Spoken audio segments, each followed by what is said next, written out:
تو این پست میخوام نحوه فریز کردن انبر رو بهتون یاد بدم. اول میای نوبرانه، انبر از نوبرانه میخری 125,000 تومان. انبار رو دونه دونه برمیداری، شروع میکنی به پوست گرفتن.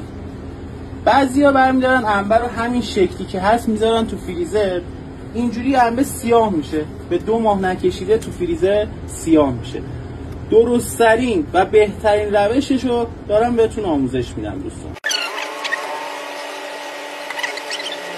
بعد اینکه پوست گرفتی میاری اینجا، انبار رو به صورت نگینی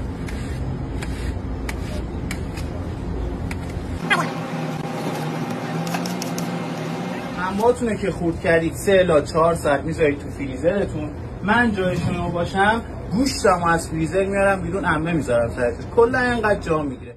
بعد 3 ساعت که انبارمون یه خورده سفت شد از فریزر در میاری. مرحله آخر یه نکته ریز داره حتما باید انجام بدی. یه نی برمیداری، پلاستیکو جمع میکنی دستت، خورد میکشی بالا.